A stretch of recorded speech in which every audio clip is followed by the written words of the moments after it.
our reflection and we have reached Good Friday. Now, it's important to keep in mind that the liturgy of Good Friday is also the reading of the Passion of Jesus Christ. But remember, last Palm Sunday, we also read the Passion. That means during this week, Holy Week, the Passion is read twice. But on Passion Sunday, which is also called Palm Sunday, the Passion is read either from the Gospel of Mark, Luke, or Matthew. This year we read it from Matthew because it is year A. But on Good Friday, the Passion is always read from the Gospel of John. And I will show you here the difference between the Gospel of John's Passion narrative and the Synoptic's Passion narrative. Just look at this picture. This one of Salvador Dali is really expressive of the Passion according to John. It is the victorious cross, the victory of the cross. In other words, it's saying that the glorification of Jesus happened on the cross. And that's why you see the way, if you read, and I encourage you to read the Passion narrative today, both of John's Gospel and the Gospel last Sunday, on Palm Sunday, and see the comparison. You can see Jesus' way of dealing with Pilate. She remains very, very calm. He remained very calm. He remained very dignified. But here in the Gospel, it's not the Gospel, so last Sunday it was Matthew, you can see the humiliation of Jesus Christ. And that's why the Synoptic Gospels, especially Mark, presents the crucifixion of Jesus as one of humiliation. And the resurrection is understood as exaltation. You know, this is a terrible pain. You see the way Matthias Grunewald painted the Passion of Jesus. It's terrible. Look at the fingers. Yeah. Look at the fingers. It's really the Passion. It's so powerful. Now, let's go back to the Passion narrative of John. Now, let me just point out something like this. Another difference in the Gospel of John and in the Synoptic Gospels. In the Gospel of John, the death of Jesus is described this way. Bowing his head, he offered up. Some translation use the word, he gave up his spirit. He offered. Look at this. In the Gospel of Matthew, Jesus again, crying out loudly, breathed his last. Breathe his last. A big difference. And that's why we say that Pentecost in the Gospel of John happened on Calvary. In other words, he gave his spirit. He gave his spirit. He did not breathe his last. That's a very important difference. So we say, and that's the birth of the church happened right there. And second thing I want to emphasize here is, right there, the way John describes Calvary, and you have Mary, the mother of Jesus, and the beloved disciple. That is a beautiful presentation of the church. Why? Because look at these words.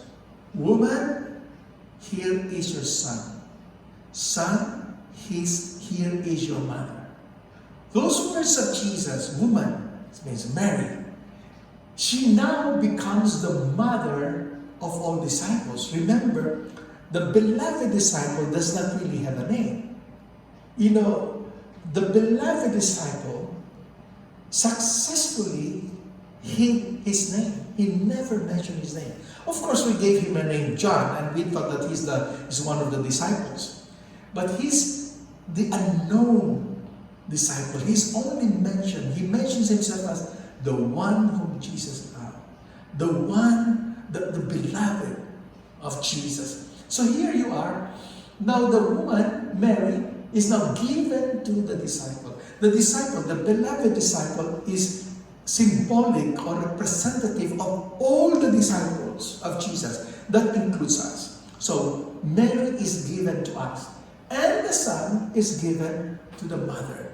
And so Mary becomes the mother of all disciples, and all the disciples, now we have a mother, Mary.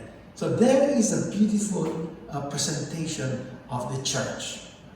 Now, let me say something about crucifixion. Don't think that the crucifixion of Jesus was unique. It's not. It's not. It's a common event during the Roman period. Many were crucified. And you look at this painting also, you can see so many crucifixes. So many crucifixes. And I will explain why. Because the crucifixion was a form of Roman terrorism.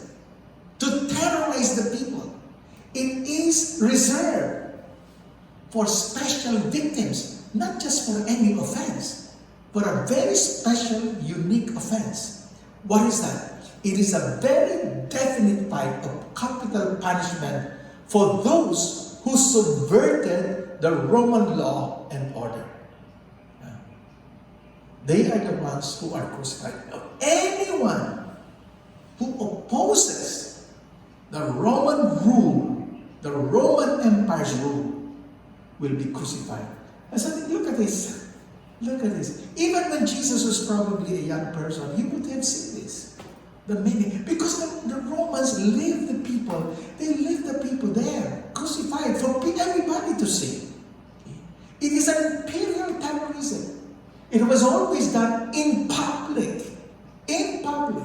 as a form of calculated social deterrent. In other words, it is a public warning. Don't dare oppose Rome. And this is what's going to happen to you. Okay. Now, some more details that we can mention here. Along with other supreme penalties like being eaten alive by beasts or being burned alive, crucifixion is done to make sure that nothing is left or allowed for burial. In other words, when a person is crucified, did you see the law? It's very low. It's very low. In other words, the dog should be able to reach the dead person, the corpse. And the birds could eat the corpse. So that nothing will be left for burial.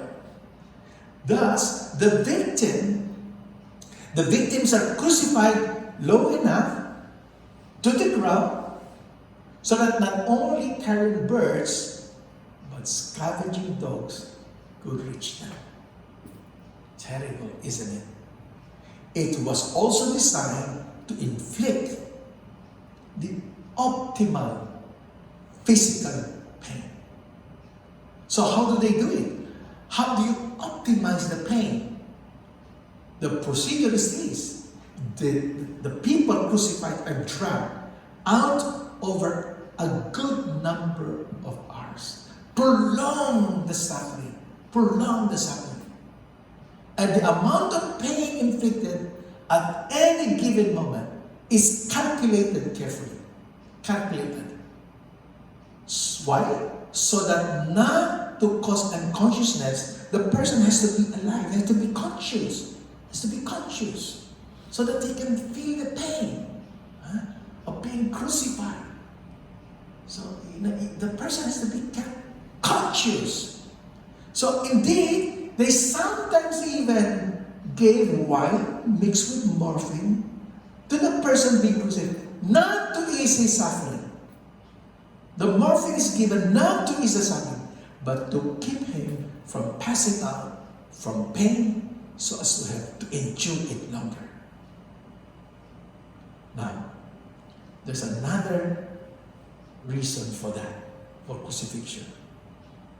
To keep him from passing from pain, so as to endure it longer. But crucifixion was also designed with still another even more callous intent.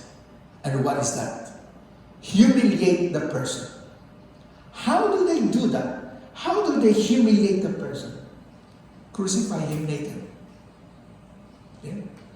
The person was stripped naked before being hung on the cross, so that his genitals would be publicly exposed.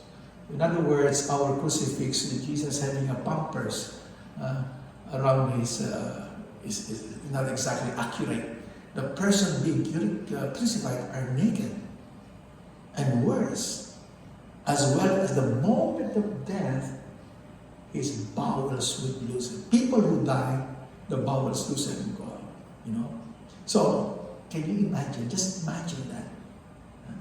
So, you're humiliated. You are there, crucified, hanging there, naked, and then your bowels come out. Crucifixion clearly had humiliation in mind. That is why the crucifixion was such a devastating blow to his disciples, and why many of them abandoned Jesus and scattered after the crucifixion. In other words, they have seen him as a man so powerful, he can gather people to himself. He made the sick well, he raised the dead, he made the blind see, he was able to make, the crippled walk. And that's why they really thought he is the one. He is going to be the Messiah who will liberate us from the Romans. And yet, they look at him there, hanging on the cross, humiliated. How can that be? They simply cannot connect Jesus, whom they knew as so charismatic and powerful, with so much authority, and then, humiliated.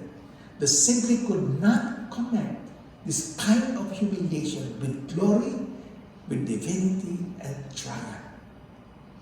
Now, instead of me prolonging this meditation, I would now invite you to listen to the music of Good Friday.